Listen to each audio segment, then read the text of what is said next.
Hello everyone, welcome to Shake and Make. I'm testing a video idea, something called News Tuesdays or Newsdays, whatever you want to call it. This isn't a comedy channel. But basically it's where I'm going to pick out some articles related to maker technology or technology in general from the past week and then share them and share my thoughts. If you like the stories, then leave a comment below what you think. If you don't like it or if you have suggestions, then I'm open to that as well. Without further ado, let's jump into the first story, which I just had to share. Israeli farm cultivates lab-grown ribeye steak using 3D printing. While some people may be focused on technology to treat an ongoing pandemic, people over in Israel decided that they were going to 3D print ribeye steaks. Bioprinting has been around for a while, and I know it's been used to print live organs. I know a kidney was printed. I need to check and see what the state of the human trials are.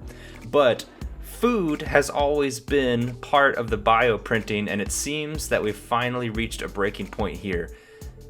So the company name is Aleph Farms Limited, and they've made a ribeye steak using three-dimensional bioprinting with real cow cells.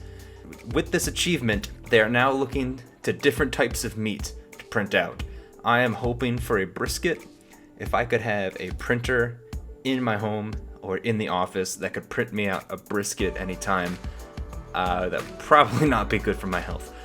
But this, they claim, is the world's first slaughter-free ribeye steak. So the question I have is, where did they get the cow cells from if it's slaughter-free?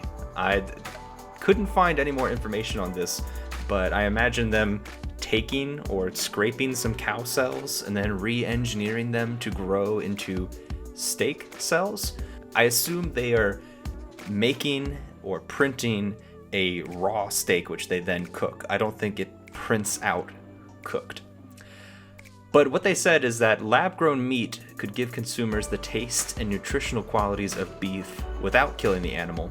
And you can also customize your steak. So the future implications of this, if you like your steak to be more fatty or you like it to be tender or more chewy, you can change the ratio of fatty to more less fatty cells and have whatever steak you want, which I think is pretty cool. Pretty cool. I am excited to see where this technology goes. Here is a picture of the steak with some broccoli. I assume it was not 3D printed. But I would definitely try this out. What do you think? Would you try this steak out? Let me know. Moving on to the next story, which I found pretty interesting.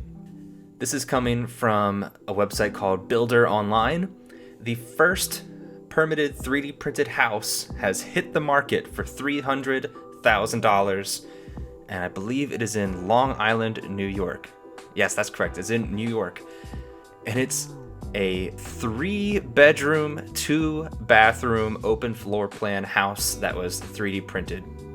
And according to the realtors, the phones are just going off the charts. The one report said that one realtor, every time they answer a phone call, they give up 3 other phone calls that come in around the same time. And if we go to Zillow, we can actually see the house.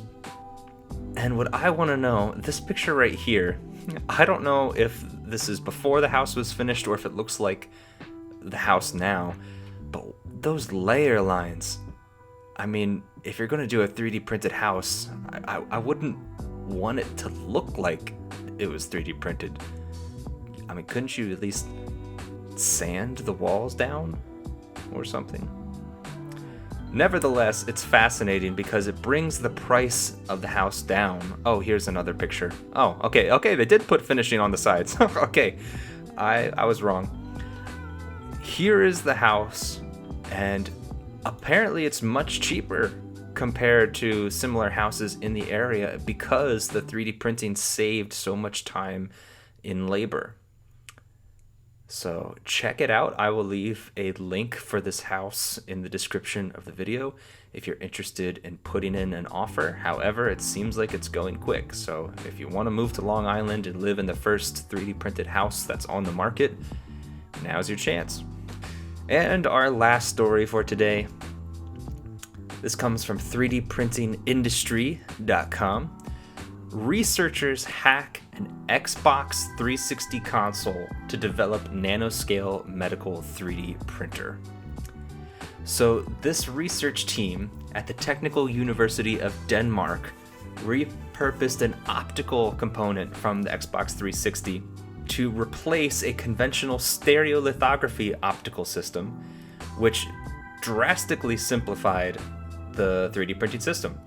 The unit from the Xbox that they took cost less than $5, which means their new 3D printing system for printing nanoscale medical parts has now become more affordable by the thousands of dollars.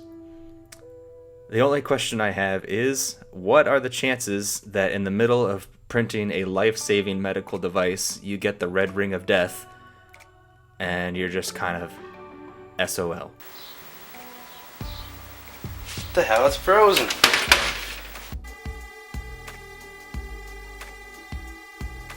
What the f? Another thing I really like about this is the fact that they are repurposing old parts.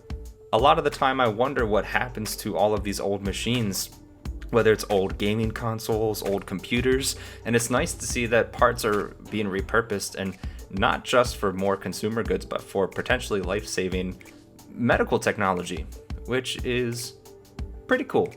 Pretty cool. Okay, and those are the 3 stories I have for this week. So what do you think? Do you have any thoughts on any of the things being printed here? Are you going to eat a 3D printed steak or live in a 3D printed house? Let me know in the comments.